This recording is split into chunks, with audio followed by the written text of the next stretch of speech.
Now, here's another question. Someone is saying, is asking about blasphemy. So the individual is saying, I've been hearing critics of Islam say that if you insult the Prophet Muhammad or Islam in general, you're supposed to receive a penalty. And the individual is saying, oh, I've searched through the Quran and the Hadith to see if that's true, and I can't seem to find a conclusive answer. So he wants to know what your take is on blasphemy. Hopefully I'll give a conclusive answer. Yes. Well, I've also searched through the Quran and the Hadith on this question, and I want to first of all lay out a general principle in that for anyone to say that there is a penalty in Islam, they have to have some text from the Quran, or something that is genuinely reported from the Prophet Muhammad, peace be upon him, or there has to be a clear, reasonable justification for arriving at that and saying that this is an Islamic rule. First of all, there is nothing in the Quran that says that if anyone commits blasphemy, then they should receive a penalty in this world. There are penalties stated for other crimes, but this is not a crime punishable in this life as far as the Quran is concerned.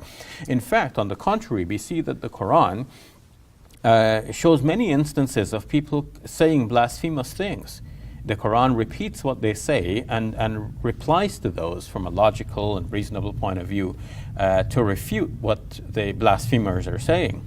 But the Quran never says that they should have a physical punishment like in a legal Islamic court. Mm-hmm. So where do we get this notion that blasphemers should be punished?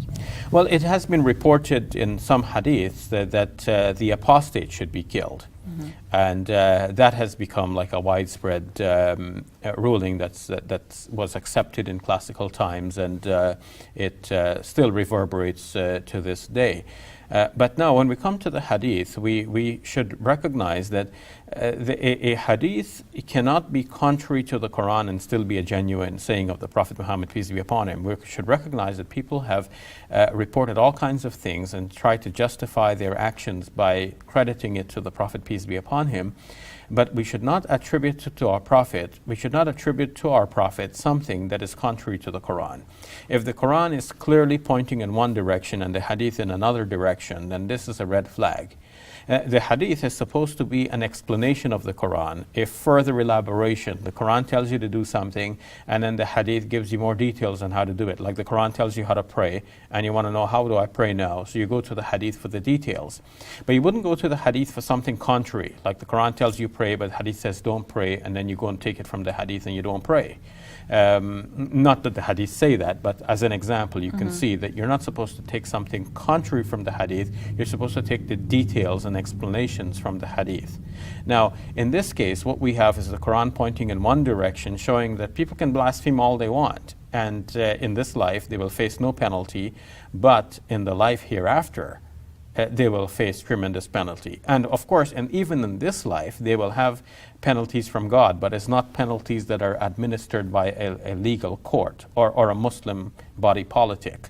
It is not for any Muslim to penalize a non-Muslim for committing acts of blasphemy, or even a fellow Muslim for because a Muslim could be charged with blasphemy as well. So it's not for Muslims to do this. It is for God. God promises the blasphemers that they will have a torment and punishment in the life hereafter for their blasphemy, and perhaps even in this life they would receive some punishments from God. But these would be acts of God, not acts of human beings or acts of Muslim courts administering penalties for blasphemy. So when it is clear like this in the Quran that this is how God has left the matter, then you cannot go take the contrary from a hadith and say that this is Islamic law. You cannot credit to the Prophet Muhammad, peace be upon him, something that is contrary to the Quran, because that would mean that he acted contrary to the Quran, and this is impossible. The Quran keeps directing the Prophet Muhammad, peace be upon him, to follow the Quran, and he was the best Muslim imaginable. If he didn't follow the Quran, then why would we be asked to follow the Quran? So we are following the Prophet Muhammad, peace be upon him, and he followed the Quran. By following the Prophet, we are following the Quran. He taught us the details, but he didn't teach us to go contrary to the Quran. So do you think that people are making the people who have said that blasphemy requires punishment in this life are making a mistake then? Yes, in prescribing against blasphemy in this world, they are limiting the freedom of speech, and they're proscribing human thought. They're not allowing for doubts to be raised in the open so that we can answer them in an intellectual manner. They're leaving the doubts to linger in the minds of people and remain hidden. All right, thank you for that, Dr. Shabir. I appreciate your answer. You're welcome.